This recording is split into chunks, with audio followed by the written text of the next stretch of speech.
Good morning, Stampers. Welcome to Learning with Friends. I am Pat Fairless from Fairless Stamp and Flair. And if you are watching this live, it is Thursday, August 22nd. Welcome. I am so glad you're here. And if you're watching the recording, that's great. I personally, I'll be very honest, I tend to watch more recordings than I watch lives. I just like the option to be able to fast forward through stuff I already know or I'm not interested in. So if you're watching the recording, you're like me, and welcome. I'm so glad you're here. Today I have a technique called faux metal that I'm going to share with you. I sort of feel like I should say a little prayer that it goes okay. Sometimes this can work out quite well and sometimes not so well. But the good thing is when we mess it up, and it's not really messing it up, it's just not quite ready. You'll understand when I explain more.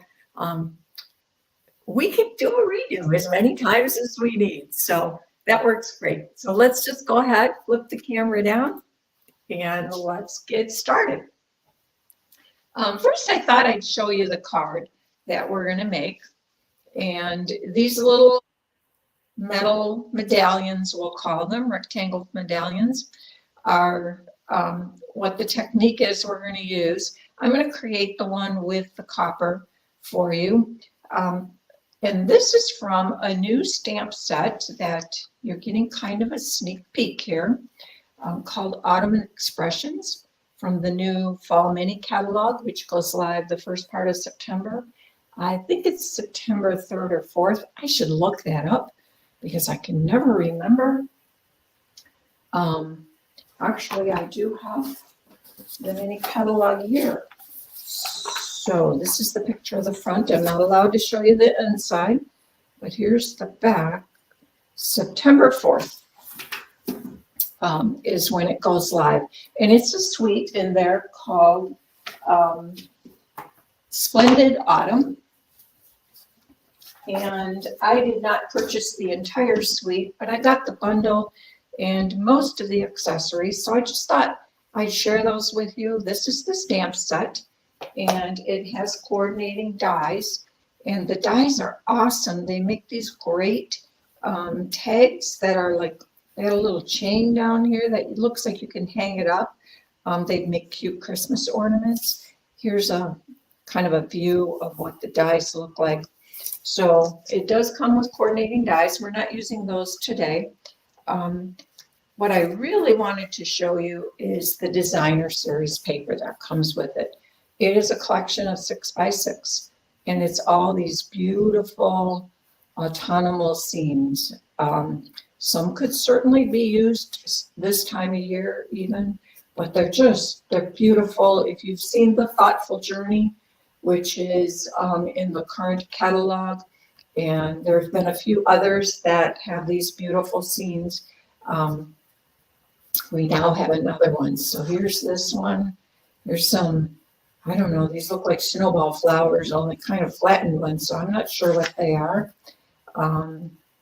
Here's a pretty tree, some wheat, some pretty lilac flowers, not lilacs, they look like daisies, but little purple ones. Just a pretty scene in a field. The skies are beautiful on these. Another pretty fall, leaves turning colors. But I flipped through these. I love the sky on this one, so pretty. And again, just all some real autumn colors. Now this one is gorgeous, of course. Now the back sides on these are all, I'll just fan this out of it. They're all semi-solids. They're just patterns that you can use for anything. And here's the one I'm using on today's card. The hardest part is it means I have to cut that up and I don't get to use that side, but it's okay. If I need more, I know where I can get more. So huge variety of colors that it goes with. There's also some pretty wild wheat ribbon. This looks like it's kind of stiff and heavy, but it's not. It's real soft. If you can see that. And then there's some embellishments. These are called faux glass dots. Just some wild wheat, looks like. Slide these out a bit here. We've got some, I don't know, probably pumpkin pie, wild wheat. I'm going to guess old olive and Cajun craze. The colors are not called out, and because of their texture, they're kind of a milky glass look. I think they'd be very adaptable to a lot of different, pick a green one and it'd probably go with most greens. So I wanted to show you that, but let's get into the technique. And I'm going to use the copper. I'm hoping the copper will be a little bit easier for you to see. You can use, you don't need very many supplies. Obviously, you just need your embossing supplies. Metallic embossing powder, any color works. You can use any metallic that you might have. A heat tool, of course, some Versamark ink, and cardstock. And again, you can use any cardstock for this because you're not really going to see the cardstock. I am using thick basic white. I've done it with basic white. I've decided to try it today with the thick basic white. Because of the many layers of embossing we put on here, it does want have a tendency to want to curl on us. So I'm gonna try the thick and see if that helps. I did one with thick and it helped somewhat, but all we are going to do is build up layers and layers of embossing powder, and then while it's still warm, we are going to stamp it. And I'm going to use this leaf stamp from the Autumn Expressions. Move some stuff out of my way. I've got my little tray here, my embossing tray. The key to this technique is you need to work a little bit quickly. Now, for building the layers, I am told that if you can work quickly enough, you don't need to add Versamark between layers. I obviously am very slow, and I have not had good success with doing that, but I'm told you can just pour the next layer as long as your embossing powder is still warm. It works. But for me, it mostly would just blow off. So I found I was having to do way too many layers. So I am going to ink my stamp with Versamark and set it aside just because that is what some directions told me to do. I'll be honest again, I did not see that part of the directions until I had done several of these. And then I'm like, well, I guess I better try one with it. I couldn't tell any difference. So I don't know that that's all a necessary step. But we're just going to use the direct to paper with our Versamark pad and just cover it with Versamark.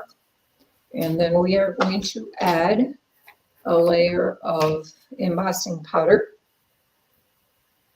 And the number of layers you need to do is going to depend on your embossing powder. If you have a heavy embossing powder, you will not need as many layers. If you have a very fine embossing powder, you're going to need more layers. Now, trying to get things out of the way so I don't knock them off. Because like I said, I do need to work a little bit quickly.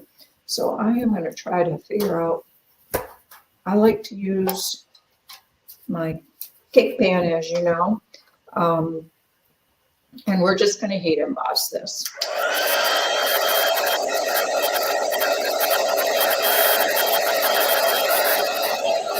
The first layer takes the longest because the heat tool needs to heat up. All right, but here we go.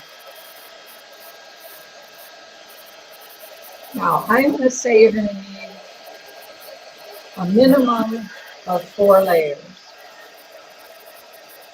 Probably no matter what embossing powder you use. I'm chasing it around the pan, can you tell?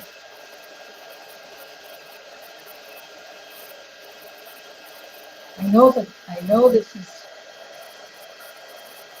can be noisy. So I'm going to try to minimize my talking as I'm embossing. Now, like I said, I'm not fast enough.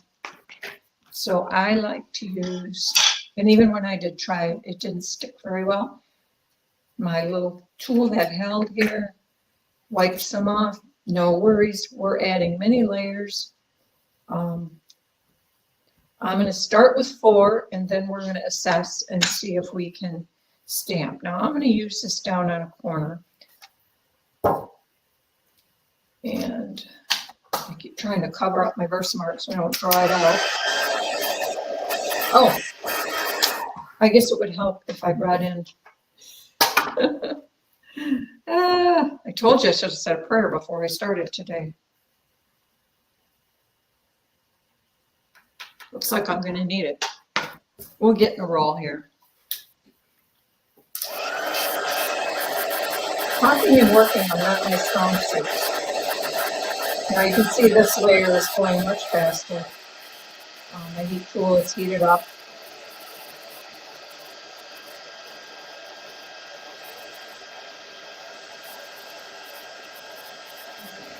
Try to get that corner there as I chase it around the pan.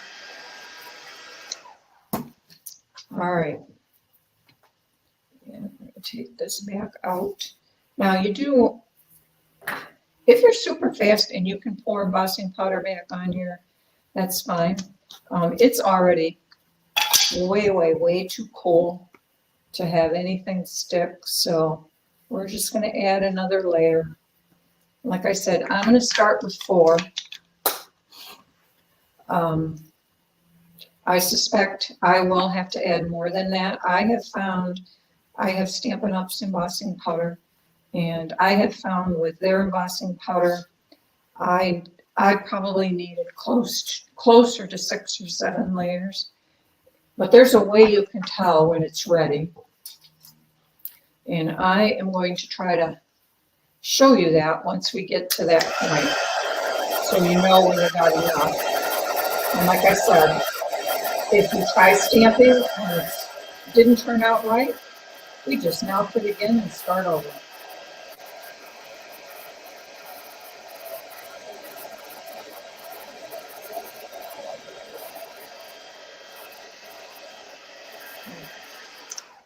And I think you can see, I'm just going to pick this up. The first layer is fairly pebbly looking.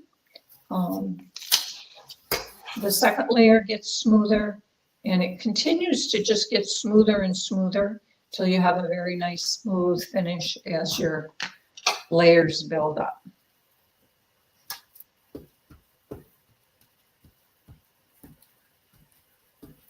So we're going to add, what am I at? This is layer number 4, I think, right? So, but I'm pretty sure I'm going to need more than that. And you can see it's starting to curl. It's not a bad idea as it cools to just try to hold it flat. So here we go, layer 4.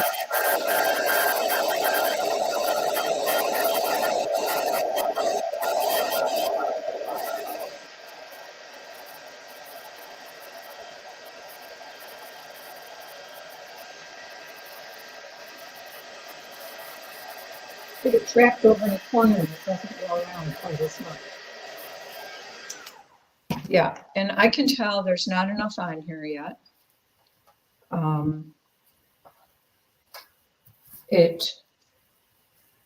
The thing we kind of want to watch for is it will start, when it gets thick enough, it will start to, as you blow on it with your heat tool, it'll kind of, you'll see the embossing powder actually start to move and looks like it's flowing.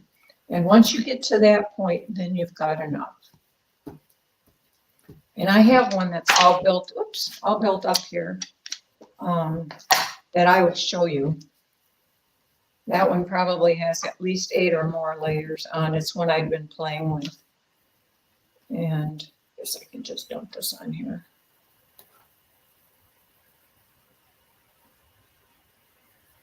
All right, so what is this? Layer 5, I think. That was layer 4 we just finished.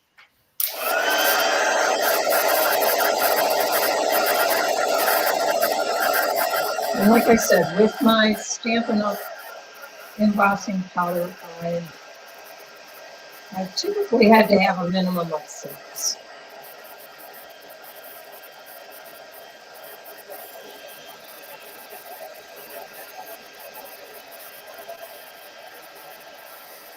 Now, if I blow along the edges, if it's enough on there, you can see how it's, can you see how it's starting to blow? Making a little wave. It means we're getting real close. So I tell you what, I'm going to add one more layer, and then we're going to try to quickly stamp and see if that's good. So I'm going to touch this. Now, I don't know if you can see this when I picked it up. Can you see that little muff there where I hit my finger? Watch this. Get out of the way, so I'm going to dry it all out. Hold this. Maybe you can see it.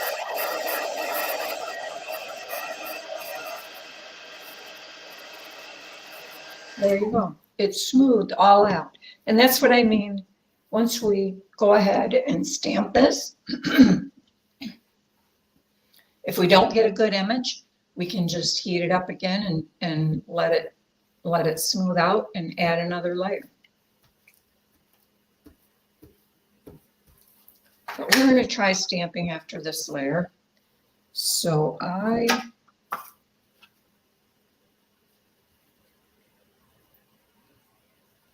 going to do this one a little bit different because I think I'm close enough. I'm going to get it so it's just starting to melt here in my pan. And before it melts completely, I'm going to finish it over on my station so that I got my stamp ready here, handy dandy close, and then we'll be able to stamp it. So I'm just going to kind of use the lower setting for a minute.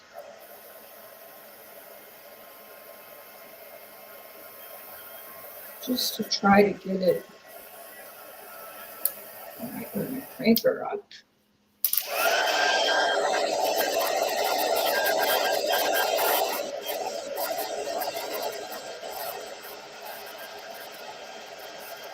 Okay. What I've done is I just tried to set it enough so that I can finish it up over here without it blowing everywhere. So let me get that totally out of my way. I'm going to get my stamp ready to go because this is where we do need to work quickly. So if I don't talk, it's because I need to concentrate. Okay?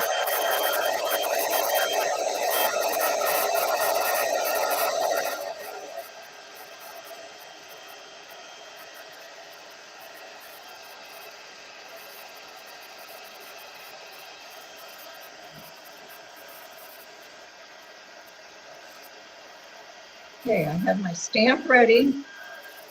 I'm going to make sure the whole thing is heated here. Get my finger on the off button. And we're going to stamp. And you want to press fairly firmly because you're trying to displace the layers. And you want to hold it there just long enough until it is fairly cooled. And we're going to lift off. Oh!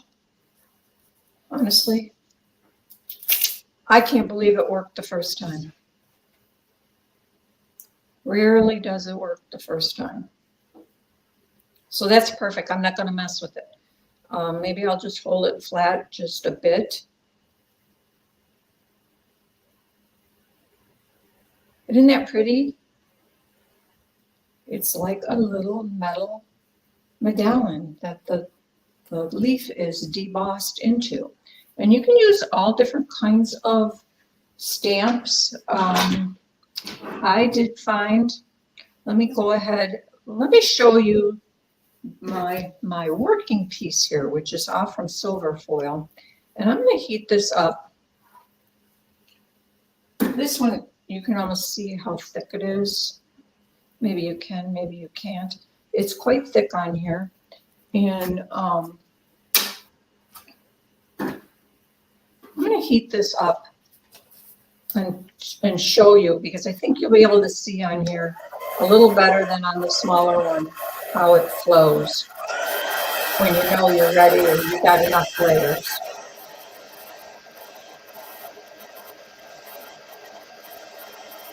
So this is all solid. It's just going to start remelting. I've done it many times on this one, so it's kind of yucky, but you can see. And there it goes. Can you see how it's flowing? When it starts to do that, and you can push it around with your heat tool, and the embossing powder is flowing, that means you have enough layers. And even if you don't get a good image stamped, just heat it again. You don't need to add any more.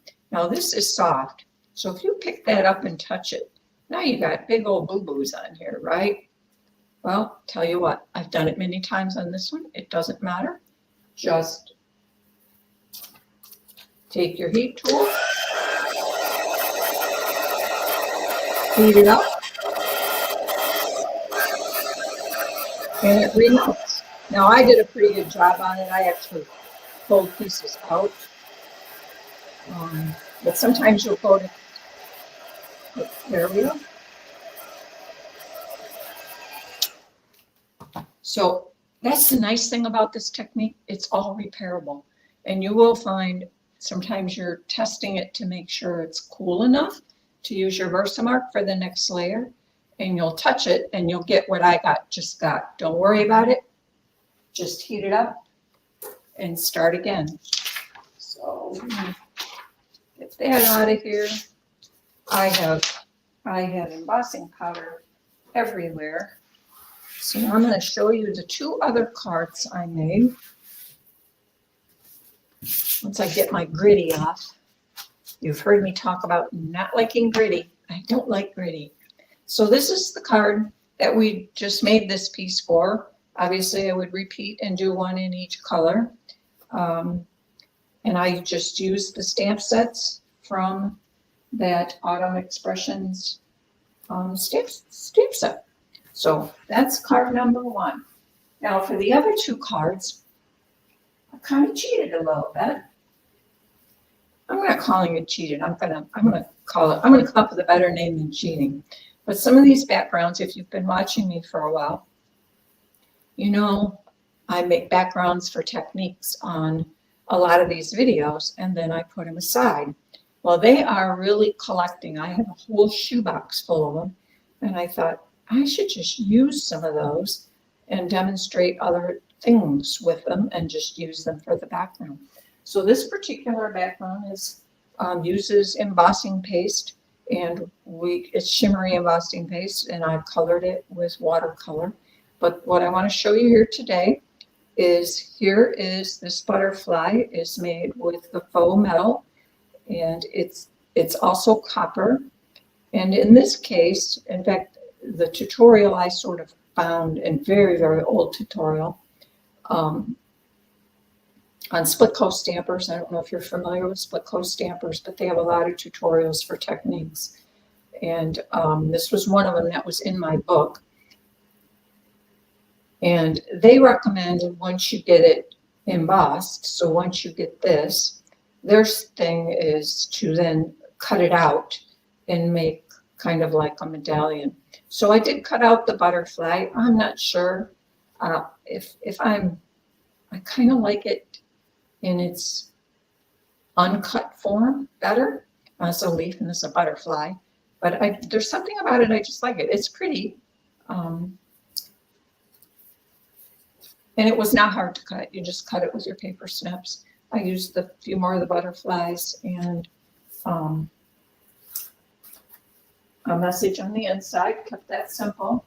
And the last card I have for you today is a background that I nabbed from my shoebox called Faux Patina Embossing.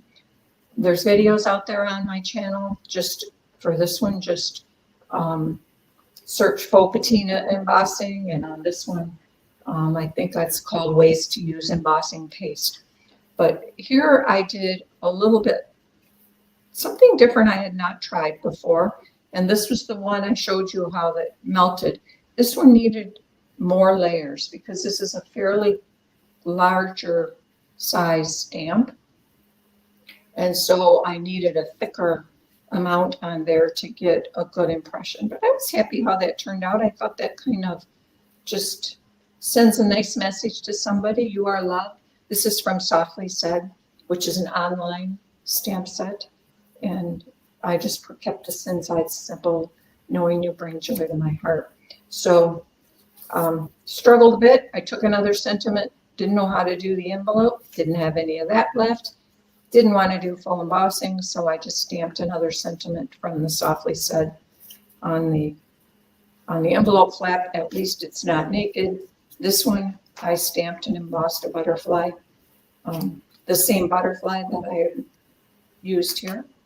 It's just stamped and embossed. So those are our 3 cards. So let's go ahead and bring it back to me and wrap it up. All right, I made it. I can't believe it worked the first time I stamped it. Most times, if you stamp it and you don't get a good image, just heat it up again, add another layer, more likely will fix the problem. Sometimes you're just not pressing hard enough because you have to press a little bit. You have to press kind of evenly. So sometimes you'll get like half the image. But I did make quite a few of those, so I guess I figured that out. Anyway, I hope you liked it. I hope you give it a try. Thank you for watching. I'm so glad you're here. I'd love to have you subscribe and help my channel grow. Give me a thumbs up and watch my Fearless Stampin' Flair website for tutorials. Most of these cards will eventually at some point show up on the website. I think I'm going to put the tutorial for this one. I'll put a link to that on down there in the information below the video, so you'll be able to download that tutorial, and the tutorial will have the link on it as well back to this video. So if you download it, you'll always be able to find the video if the verbiage doesn't really make sense. And it will also have the link, in this case, to the embossing and paste one. Links to both videos will be on that tutorial. So have a great day. Thank you again for watching, and have a great weekend. We will see you next week with a fun fold. It is the final Thursday of the month already. Oh, time goes so fast. So next week I will do a fun fold, and we will see you then. Have a great one. God bless. Bye-bye.